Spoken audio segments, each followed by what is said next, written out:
जासूसी फिल्मों में हम सब ने कमाल के गैजेट्स देखे हैं, है ना? पर क्या असली दुनिया में भी जासूसों के टूल्स उतने ही कारगर होते हैं जितना दावा किया जाता है? आज हम कुछ ऐसे ही हैरत अंगेज उपकरणों को परखेंगे और देखेंगे कि हकीकत में कितना दम है। और इस पूरी पड़ताल की शुरुआत होती है एक बहुत ही हिम्मत वाले बयान से। मैं उन अवैध उपकरणों का परीक्षण कर रहा हूं जो जासूस इस्तेमाल करते हैं, ये देखने के लिए कि क्या वे वाकई काम करते हैं। तो इस सफर में हम क्या क्या देखने वाले हैं? सबसे पहले घुसपैठ और फरार होने के तरीके, फिर सबके सामने चीजें छिपाने की कला, उसके बाद निगरानी का हाईटेक खेल, फिर पहचान बदलने का सबसे बड़ा करतब, और आखिर में ये सब हमारी अपनी दुनिया में कैसे मायने रखता है। तो चलिए सीधे मुद्दे पर आते हैं। पहला पड़ाव, घुसपैठ और बच निकलना, मतलब किसी भी सुरक्षित जगह में घुस जाना और वहां से सही सलामत बाहर भी आ जाना।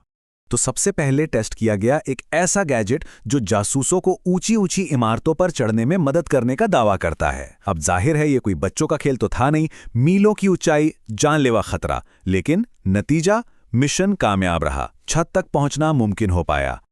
और अब वो ट्रिक जो फिल्मों में हर दूसरा जासूस करता दिखता है, हथकड़ी खोलना। सुनने में बहुत मुश्किल लगता है, पर असल में इसका मैकेनिज्म काफी सीधा साधा है। देखिए, बस एक टेंशन टूल से ताले पर हल्का दबाव बनाना है, फिर एक पिक से अंदर के छोटे से हिस्से को ऊपर उठाना है और बस ताला खुल जाता है। किसी जगह घुसना तो ठीक है, पर जासूस अपने राज छिपाते कैसे हैं? यहीं से शुरू होता है जासूसी का सबसे क्लासिक चैप्टर, आम सी दिखने वाली चीजों की आड़ में राज छिपाना। चाहे वो कोई जरूरी संदेश हो, कोई औजार हो या फिर जहर। जरा इस चश्मे को देखिए, बिल्कुल आम लग रहा है ना? पर इसकी एक डंडी में एक ऐसा राज छिपा है जो किसी की जान ले सकता है। इसमें एक छोटा सा गुप्त कंपार्टमेंट है और उसके अंदर है साइनाइड की गोली। ये एक ऐसा जहर है जो पलक झपकते ही अपना काम कर जाता है। पकड़े जाने पर यह एक जासूस का आखिरी दाव होता था, या तो अपनी जान लेने के लिए या फिर दुश्मन को खत्म करने के लिए। कमाल की बात है कि ऐसा ही कुछ नकली दांतों के साथ भी किया जाता था। और ये तो बस एक शुरुआत है। जासूसों की दुनिया में तो हर आम चीज कुछ खास हो सकती है, जैसे कि एक सिक्का, एक कील या फिर एक मामूली सा दिखने वाला पेन। अब सवाल ये है कि ये काम कैसे करते हैं। तो देखिए, ये जो सिक्का है, इसे खोलकर अंदर माइक्रोफिल्म यानी बहुत छोटी छोटी तस्वीरें रखी जा सकती थीं। या फिर ये कील, इसके अंदर एक छोटा नक्शा या कोई ऐसा निशान छिपाया जा सकता था जो ये साबित कर सके कि एजेंट उस जगह पर आया था। और ये पेन, ये तो पहले विश्व युद्ध में इस्तेमाल होने वाली नींबू के रस वाली ट्रिक का मॉडर्न रूप है। ये ऐसी स्याही से लिखता है जो दिखती नहीं, उसे सिर्फ यूवी लाइट में ही पढ़ा जा सकता है। तो चीजें छिपाना और घुसपैठ करना तो हो गया, पर जासूसी का असली खेल तो जानकारी निकालने का है। तो अब बात करते हैं निगरानी की कला की, मतलब देखने और सुनने के हाईटेक तरीकों की और उनसे बचने के तरीकों की भी। चलिए एक छोटा सा टेस्ट करते हैं। मान लीजिए कि इस कमरे में 5 छिपे हुए कैमरे और माइक हैं। अगर किसी को इन्हें ढूंढने के लिए कहा जाए तो कितने मिल पाएंगे? क्या लगता है?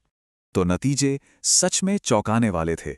एक प्रो लेवल बग डिटेक्टर ने 4 डिवाइस तो ढूंढ निकाले, एक पेन में, एक टेडी बेयर में, एक चार्जर में और एक दिल के आकार के रिकॉर्डर में। लेकिन 5वां डिवाइस, वो एक पानी की बोतल में छिपा कैमरा था जो किसी की भी पकड़ में नहीं आया। ये दिखाता है कि सही तरीके से छिपाया गया एक डिवाइस कितना खतरनाक हो सकता है। अब एक ऐसे गैजेट की बात करते हैं जो सीधे किसी साइंस फिक्शन फिल्म से निकला हुआ लगता है। एक ऐसा स्कैनर जो दीवारों के आहड़ पार देख सकता है।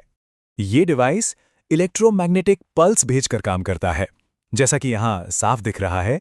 जहां हमारी आंखों को सिर्फ एक दीवार दिखती है, वहीं इस स्कैनर की मदद से उसके पीछे मौजूद हर चीज की 3D इमेज बन जाती है।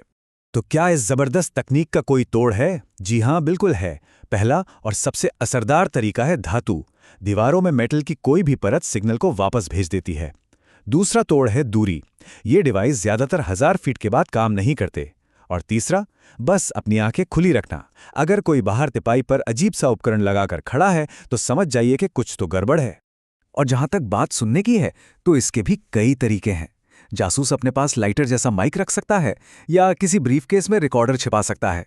और सबसे एडवांस तरीका है लेजर माइक, जो दूर से किसी खिड़की के शीशे पर लेजर बीम डाल के अंदर की सारी बातें सुन सकता है। अब तक हमने जो कुछ भी देखा वो तो सिर्फ एक झलक थी। अब आते हैं सबसे बड़े और सबसे मुश्किल टेस्ट पर। क्या हॉलीवुड के स्पेशल इफेक्ट्स की मदद से एक इंसान को पूरी तरह से किसी दूसरे इंसान में बदला जा सकता है? ये कोई मामूली मेकअप नहीं था, बल्कि एक बेहद जटिल प्रक्रिया थी। सबसे पहले 100 से ज्यादा तस्वीरों से चेहरे का एक 3D मैप तैयार किया गया। फिर उस मैप के आधार पर एक नकली यानी प्रोस्थेटिक नाक बनाई गई। उसे चेहरे पर लगाकर इतनी बारीकी से ब्लेंड किया गया कि वो बिल्कुल असली लगे, और आखिर में सही कपड़ों और चाल ढाल के साथ इस ट्रांसफॉर्मेशन को पूरा किया गया। पर सवाल ये है कि क्या ये भेस असली दुनिया की कसौटी पर खरा उतर पाएगा? इसे परखने के लिए भीड़ के बीच 3 अलग-अलग चैलेंज रखे गए। पहला चैलेंज था, क्या कोई अजनबी उन्हें कोई सेलिब्रिटी समझकर सेल्फी के लिए पूछेगा? और जवाब था हाँ, मिशन सफल। दूसरा, क्या वो किसी को एक प्रोडक्ट प्रोमो के लिए मना पाएंगे? ये भी कामयाब रहा। और तीसरा, क्या कोई ऑटोग्राफ मांगेगा? बिल्कुल, भेस इतना जबरदस्त था कि तीनों बार ये पहचान पकड़ में ही नहीं आई। तो इन सब हैरतअंगेज गैजेट्स और तकनीकों से क्या सबक मिलता है? ये बातें सिर्फ जासूसों की दुनिया तक सीमित नहीं है, इनका असर हमारी अपनी दुनिया पर भी पड़ता है। एक बात तो साफ है, जासूसी में इस्तेमाल होने वाली टेक्नोलॉजी और हमारी रोजमर्रा की टेक्नोलॉजी के बीच की जो लकीर थी, वो अब धीरे धीरे धुंधली होती जा रही है। और यही आज का सबसे बड़ा सवाल है कि जब जासूसी के उपकरण आम चीजों की तरह दिखने लगें, तो क्या हम अपनी दुनिया को पहले की तरह देख सकते हैं? ये एक ऐसी बात है जिस पर हम सबको सोचना चाहिए।